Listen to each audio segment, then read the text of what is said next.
l'infinie grandeur de sa puissance. Et je continue. Écoutez bien ça. Et quelle est l'infinie grandeur de sa puissance? Eh bien, il l'a déployée en Christ en le ressuscitant des morts. Cela veut dire que la même puissance, la même énergie qui a sorti Jésus du tombeau est mise à notre disposition pour notre vie de chaque jour. Ne trouvez-vous pas que c'est merveilleux? Cela veut dire que je n'ai plus à vivre une vie de défaite, que je n'ai plus à avoir une figure triste comme une cafetière, que je n'ai plus à aller la tête basse avec un chapeau noir, une cravate noire, un veston noir, des pantalons noirs, des chaussettes noires et des souliers noirs. Je n'ai plus à afficher une figure triste, parce que Jésus est ressuscité et parce qu'il me prête sa nouvelle puissance de vie. Je suis devenu fils de mon Père Céleste, je suis membre de la plus belle famille du monde, je suis lavé dans le sang de l'agneau et Dieu ne tiendra plus jamais compte de mes péchés.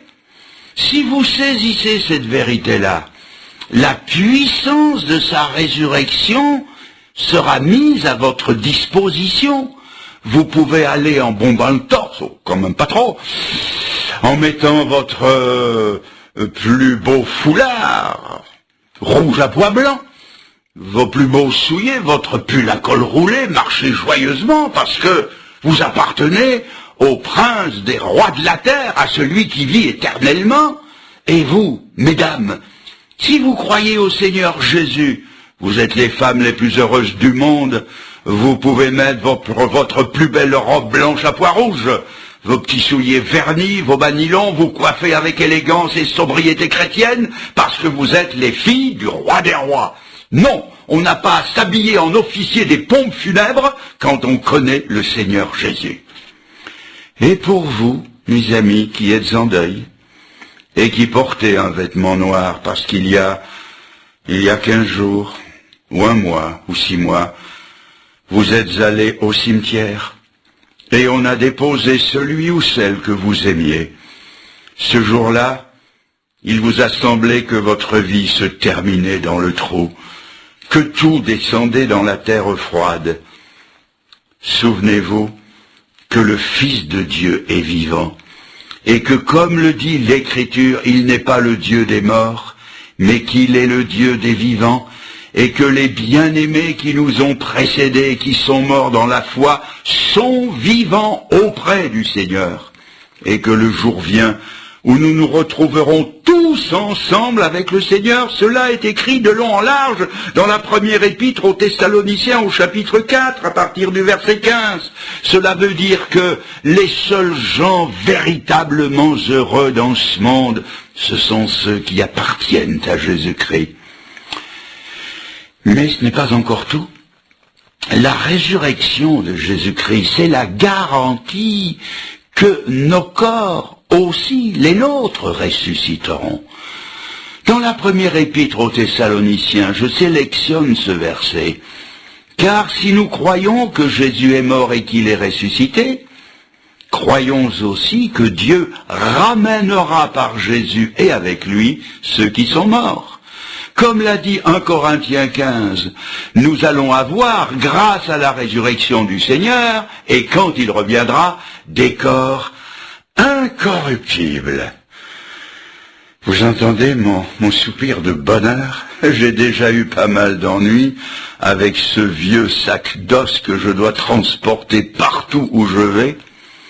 Plus on prend des années, plus les années vous prennent, et plus rares se font les jours où l'on est tout à fait bien. Mais un jour, nous allons avoir un corps semblable à celui de sa résurrection, et je cite, par la puissance qu'il a de s'assujettir toutes choses. Philippiens 3, verset 21. Cela veut dire que ce vieux frère que j'ai rencontré l'autre jour, plié en deux et vacillant, s'il descend dans la tombe, quand le Seigneur reviendra, il en sortira parfaitement redressé, avec un corps de gloire et entièrement nouveau. Tout sera neuf quand je serai là avec le Seigneur. J'aurai même une nouvelle voix. Je chanterai avec les séraphins. Je ne sais pas bien chanter. Je ne connais pas une note de musique grosse comme un bœuf. Et quand je chante, je suis un peu comme le barde d'Astérix. Les chats miaulent de terreur et les corbeaux s'enfuient. Mais ce jour-là, je serai dans la chorale céleste, côté des séraphins qui, étonnés, ouvriront des yeux comme des portes de grange en m'entendant chanter, parce que j'aurai une nouvelle voix, une voix au moins pareille à la leur.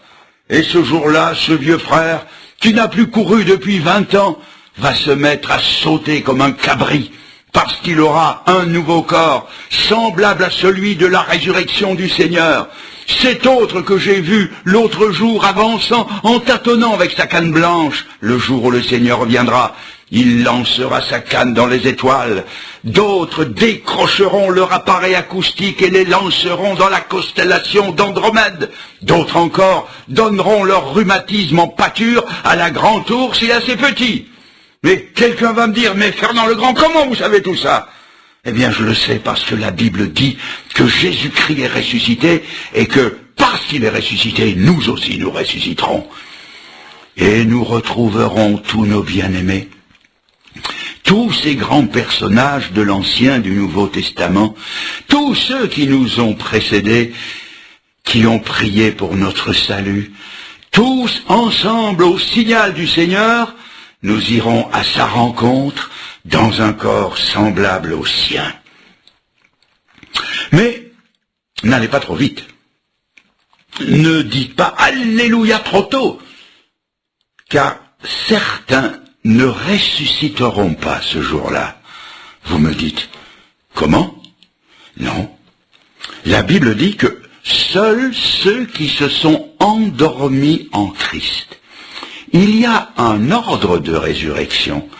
Et c'est pourquoi dans la lecture d'un Corinthiens 15, au verset 22 à 24, nous trouvons 3 étapes. 3 temps de résurrection sont précisés.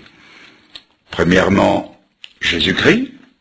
Deuxièmement, ceux qui sont à Christ à sa venue. Et troisièmement, ensuite viendra la fin, c'est-à-dire que ceux qui ne croient pas, ceux qui refusent l'offre de salut ressusciteront, mais plus tard, beaucoup plus tard.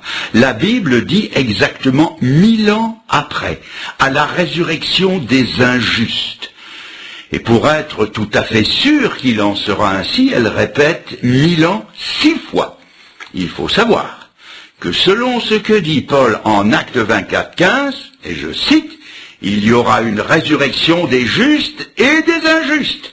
C'est pourquoi je m'efforce d'avoir constamment une conscience sans reproche devant Dieu et devant les hommes. Dans le même livre des Actes, au chapitre 17, au verset 30, il écrit encore que Dieu, passant par-dessus les temps d'ignorance, ordonne maintenant à tous les hommes qu'ils aient à se repentir, parce qu'il a fixé un jour dans lequel il va juger le monde entier d'après sa justice, et il va le faire par l'homme qu'il s'est choisi, ce dont il a donné à tous une preuve certaine en le ressuscitant des morts. Si la résurrection de Jésus-Christ est la garantie du salut des rachetés, elle est aussi la preuve de la perdition éternelle des perdus. Il y aura 2 résurrections.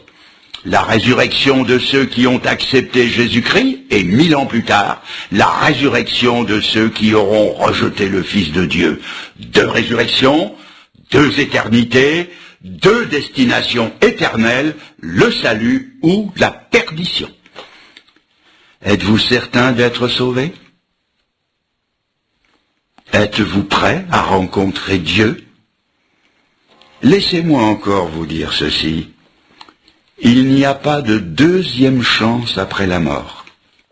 Il n'y a pas un mot dans la Bible qui nous permette de croire que 1 minute après la mort, on puisse encore être sauvé. La Bible dit, aujourd'hui, si vous entendez sa voix, n'endurcissez pas votre cœur. La Bible dit, elle précise, maintenant. C'est maintenant qu'il faut se préparer. C'est maintenant qu'il faut s'assurer. Assurez-vous, en recevant le Fils de Dieu. Avouez-lui vos erreurs, vos manquements, la tristesse de votre cœur, une vie qui tourne en rond, qui n'a pas de sens. Le Seigneur pénétrera dans votre vie aussi sûrement que les ondes pénètrent dans un transistor.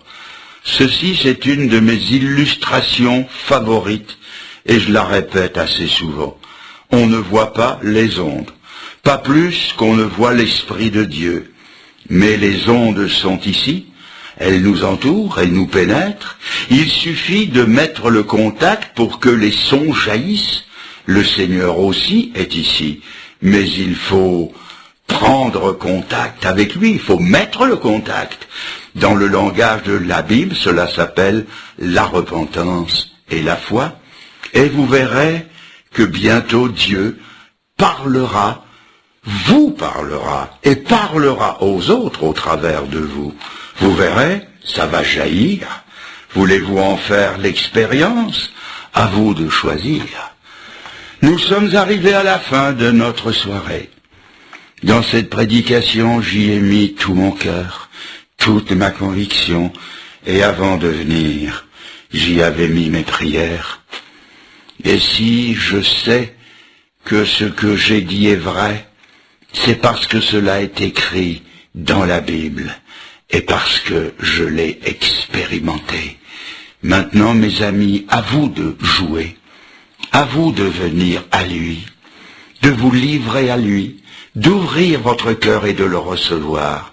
Il a dit, je me laisserai trouver par vous si vous me cherchez de tout votre cœur. Le Sauveur est vivant aujourd'hui. Il peut vous entendre. Il peut descendre par le Saint-Esprit du ciel dans votre cœur et mettre ce ciel dans votre cœur. Mais à vous de vous ouvrir à lui et de le faire maintenant. Nous nous recueillons un instant, un court instant, que toutes les têtes s'inclinent. Et si vous n'avez plus prié depuis longtemps, si les mots ne vous viennent pas, vous pouvez intérieurement, si cela vous convient, répéter ces quelques paroles. Dites-lui, parlez au Seigneur, dites-lui, Seigneur, je viens à toi ce soir, dans ce dernier soir, je n'y tiens plus. Seigneur, je ne résiste plus. J'en ai assez de lutter contre toi, contre ma conscience. Seigneur, je capitule. Aujourd'hui, je crois. Je me livre à toi. Je t'accueille, toi le vivant, dans mon cœur. Seigneur, viens faire la preuve de ta résurrection. Viens faire la preuve de ta vie en entrant dans mon cœur, en me pardonnant mes péchés et en me donnant une nouvelle énergie, ce que j'ai entendu ce soir. Merci Seigneur.